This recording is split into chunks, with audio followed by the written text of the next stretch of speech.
기도로 주 함께 살리라. 영생을 누리며 주 안에 살리라. 오늘도 내일도 주 함께 살리라. 삼촌도 조목도 새 것이 되었고 죄인도 원수도 친구로 변한다. 새 생명 얻은 자 영생을 누리니 주님을 모심마 새 하늘이로다. 영생을 누리며 주 안에 살리라. 오늘도 내일도 주 함께 살리라. 주 따라가는 길 험하고 멀어도 찬송을 부르며 뒤따라가리라. 나 주를 모시고 영원히 살리라. 날마다 섬기며 주 함께 살리라. 영생을 누리며 주 안에 살리라. 오늘도 내일도 주 함께 살리라. 여호와께서 그들 앞에서 가시며 낮에는 구름 기둥으로 그들의 길을 인도하시고 밤에는 불 기둥을 그들에게 비추사 낮이나 밤이나 진행하게 하시니 백성 앞에서 떠나지 아니하니라. 아멘. 오늘 화요일 아침입니다. 오늘은 13장 출애굽기 13장 말씀을 통해서 무교절과 초태생의 중요한 의미에 대해서 잠시 말씀을 상고해 보고자 합니다. 처음 난 것을 구별하셨습니다. 오늘 2절 말씀에 보면 태에서 처음 난 모든 것은 다 거룩히 구별하여 내게 돌리라 그랬습니다. 하나님 앞에 돌리라고 그랬습니다. 그래서 구약시대에 또 예수 그리스도께서 이 땅에 오시기 전에 믿음의 사람들은 장자에 대해서 또 짐승도 처음 것에 대해서는 하나님의 몫이라고 생각하고 하나님 앞에 올려드리는 의식을 진행했습니다. 하나님 앞에 올려 하나님의 영광을 위하여 쓰임받고 사용되기를 소원했습니다. 그래서 예물을 하나님 앞에 드리고 너는 하나님 앞에 올려진 자다라고 하는 의식을 갖게 되었던 것이죠. 이렇게 함으로써 구별된 삶을 살게 했습니다. 그래서 우리 대한민국의 초대교회 당시에도 믿음을 가졌던 어르신들은 장자에 대해서 조금은 다른 의미로 생각을 했습니다. 아들을 낳든지 딸을 낳든지 마태 역할은 하나님 앞에 영광 돌리는, 그래서 하나님의 뜻대로 헌신하는 자가 되어야 된다고 보편적으로 그렇게 생각을 했죠. 물론 구약 성경에 나타나고 있는 이 본문 말씀 초태생에 대한 구별된 삶의 영향력이었겠죠. 그래서 아들을 낳게 되면 대부분 주의 종으로 삼겠다고 하는 믿음을 가졌던 그런 선례들이 많이 있었습니다. 요즘은 그렇지 않습니다만 우리 한국교회 초대교회 당시는 대부분 그런 생각을 가지고 있었던 것을 우리가 기억해 봅니다. 자, 2절 말씀해 보세요. 이스라엘 자손 중에서 사람이나 짐승을 막론하고 태에서 처음 난 모든 것은 그랬습니다. 그러니까 그 어느 것 하나도 예외는 될 수 없었죠. 처음 것은 다 하나님 앞에 올려드리도록 했던 것입니다. 그 이유가 무엇이었을까요? 애굽 땅에 430년 동안 살았던 이 백성들이 애굽의 종이 되었습니다. 노예처럼 살아갔어요. 그때 하나님 앞에 부르짖어 기도하니 하나님께서 저들을 회복시켜 주시고 마침내 애굽에서의 모든 삶을 정리하고 약속의 땅 가나안 땅으로 갈 수 있는 길을 열어주셨죠. 지도자 모세를 세우고 하나님의 뜻을 전달했습니다. 그러나 바로는 이 하나님의 말씀에 순종하지 않았습니다. 그래서 순종하지 않는 바로를 하나님께서 치시고 10가지 재앙을 통해서 애굽에 있는 모든 신을 심판하시고 우상들을 심판하시고 마침내 바로 왕까지 무릎 꿇게 하셔서 사랑한 택한 백성들을 약속의 땅 가나안 땅으로 되돌려 보낼 수 있도록 모든 정황을 하나님께서 몰아가셨고 또 마침내 그렇게 하도록 하셨습니다. 그때 9가지 재앙까지도 바로가 무릎을 꿇지 않다가 10번째 재앙인 초태생이 죽는 이 과정을 통해서 마침내 바로가 무릎을 꿇었죠. 처음껏 가정에 있는 자녀 중 처음, 그리고 가정에 있는 짐승 처음, 사람이든지 짐승이든지 처음 것은 다 하나님께서 심판하시고 죽게 만드셨죠. 그 이유는 처음 것은 내 것이다 라고 하는 중요한 지침을 애굽에 있는 바로를 중심으로 한 백성들에게 선포한 겁니다. 이 처음이라고 하는 것은 귀하게 생각합니다. 우리가 자녀를 낳아도 첫 아이에 대해서는 좀 각별합니다. 둘째 아이, 셋째 아이를 통해서는 조금은 다른 생각을 갖게 되지 않습니까? 차별하려고 그런 것은 아닌데 첫 아이에 대해서는 기대치가 굉장히 크다는 것입니다. 바로에게 있어서 그 첫 아들이 죽음을 당했습니다. 또 가정 안에 있는 짐승의 처음 것이 죽음을 당했어요. 사람이든지 짐승이든지 했다는 것은 가장 귀중한 것이 심판을 받았습니다. 그래서 사람이라고 하면 인지상정이라고 정과 사랑을 내리사랑으로 주었던 그 사랑하는 자녀가 죽음을 당했다고 생각해 보십시오. 얼마나 마음이 아프고 고통스럽겠습니까? 하나님께서 가장 소중한 것을 친히 치시고 그로 하여금 깨닫게 하셨던 것입니다. 그렇다면 짐승의 의미는 무엇입니까? 애굽에 있어서의 짐승, 그것도 처음 것에 대한 짐승은 우상화되어 있었습니다. 상당수 많은 짐승이 신처럼 추앙받는 것이었죠. 그래서 야곱을 중심으로 한 70인이 고센 땅에 들어가서 목축업을 계속 진행하고 그리고는 목축업이 성행하고 아주 창대하게 발전하게 되었습니다.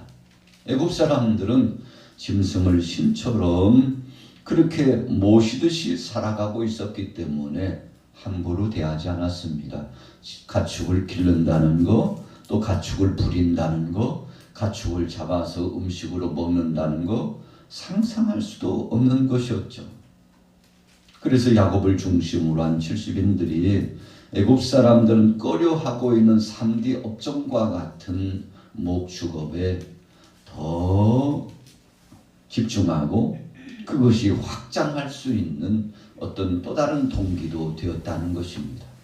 자, 그래서 사람이든지 짐승이든지 처음 것을 취해 가셨다는 것은 두 가지 의미가 있습니다. 첫째는 가장 귀중하고 보배로운 것, 그것을 하나님 앞에 올려드려야 된다는 것이요. 아무리 소중한 것이라 할지라도 하나님이 치시면 그는 그 생명은 하나님께 있으므로 죽을 수밖에 없다는 것입니다. 두 번째 의미는 짐승이 신이 될 수 없다는 것입니다. 사람도 마찬가지입니다만 피조세계의 피조물이 신이 될 수 없다는 것을 가르친 겁니다.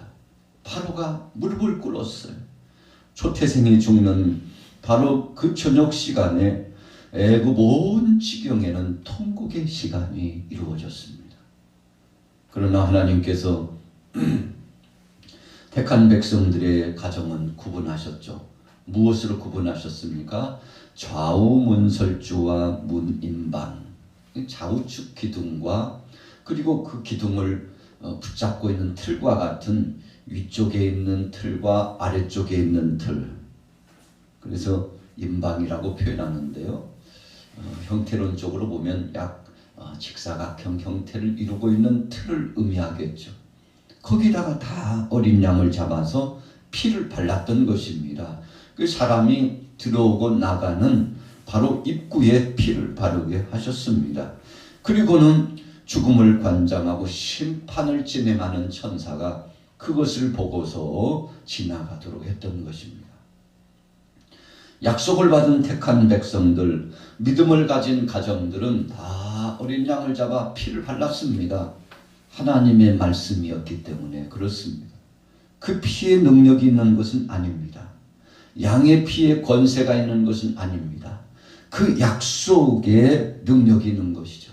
여러분, 그래서 장차 오실 예수 그리스도를 상징적으로 해서 오실 메시아를 이미 애굽의 바로를 징치하고 애굽의 온 우상 숭배를 징치할 때 다시 오실 예수 그리스도께서 어떤 분이신지를 상징적으로 나타내 주시기 위해서 어린 양을 잡도록 했던 것입니다.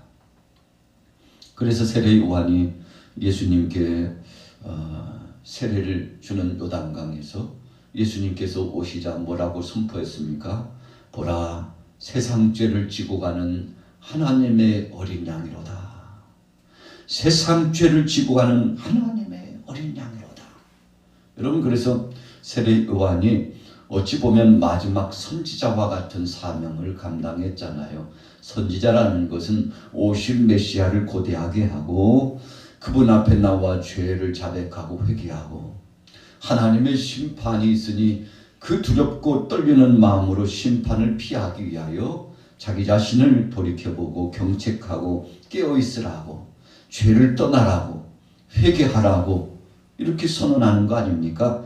이 회개의 복음을 선포하는 것이죠. 여러분, 세례 요한이 이 중대한 사명을 감당하고 예수님이 공생의 사역을 진행하시기 전에 회개하라, 천국이 가까웠다. 회개의 복음을 선포했습니다. 예수님도 공생애를 처음 시작하실 때 회개하라, 천국이 가까웠다. 회개를 촉구했습니다. 애굽 온 땅에 회개의 복음이 선포되었습니다. 그리고는 하나님의 말씀, 약속의 말씀이 전해졌죠. 어린 양을 잡아서 그 양고기를 구워 먹고, 그리고 무교병을 먹고 쓴나물을 먹고 피는 좌우문설주와 임방에 바르고 허리에 띠를 띠고 신을 신고, 그리고는 단단히 마음을 다잡고 이제는 준비하라는 것이죠. 무슨 준비입니까? 떠날 준비하라는 것입니다. 여러분, 그래서 복음은 떠나는 것에 대한 준비입니다. 무엇을 떠납니까? 죄악의 도시를 떠납니다. 애굽을 떠나는 거예요. 오늘날로 본다면 세상의 정욕적인 죄의 모습에서 떠나는 것입니다. 그렇게 함으로 하나님 앞에서 구별된 삶을 살아가는 것입니다. 그래서 오늘 저와 여러분들은 성도라고 하는 은혜의 반열 속에 속함이 되었습니다만, 성도라는 것은 구별된 삶을 살아가는 하나님의 백성 자녀들을 일컫는 것입니다. 자, 2절에 다 거룩히 구별하여 내게 돌리라. 그 어느 것 하나도 빠져서는 안 됩니다. 다라고 하는 표현은 온전하게 올려드리라는 것입니다. 흠과 티가 있어서는 안 된다는 것입니다. 철저하게 구별하여 하나님 앞에 올려드리는 것입니다. 자, 3절에 보세요. 모세가 백성에게 이르되 너희는 애굽 곧 종되었던 집에서 나온 그날을 기념하여 유교병을 먹지 말라. 여호와께서 그 손의 권능으로 너희를 그곳에서 인도해 내셨음이니라. 자, 첫 번째는요, 초태생을 구별했죠. 두 번째는 유교병을 먹어서는 안 되는 것입니다. 이 누룩을 넣지 않는 떡이라고 하는 것은 딱딱합니다. 참 먹는데 좀 고단합니다. 쉽지 않아요. 어떻게 먹었을까? 과거에는 어떻게 먹었을까? 누룩을 넣지 않고 음식을 만들 때는 어떻게 먹었을까?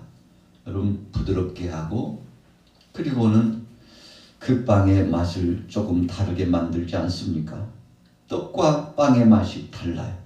누룩을 넣으면 달라요. 부풀게 하는 재료를 넣으면 달라요. 부드러워집니다. 그러나 그거 넣지 말라고 했어요. 왜 그랬을까요? 하나님은 누룩이라고 하는 것을 영적으로 죄의 역사로 말씀하고 있는 것입니다. 순수성이 없는 하나님의 뜻을 저버린 불순종으로 보시는 겁니다. 그래서 누룩이라고 하는 것은 우리에게 있어서 죄악의 역사를 용납한 것과 같은 것으로 하나님께서 여겨주셨으므로 누룩을 넣어서는 안 됩니다. 세상과 더불어서 구별된 삶을 살으라고 하는 하나님의 엄명이었습니다. 그래서 7절로 넘어가 보세요.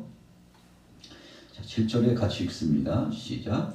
이래 동안에는 무교병을 먹고 유교병을 네게 보이지 아니하게 하며 내 땅에서 누룩을 네게 보이지 아니하게 하라.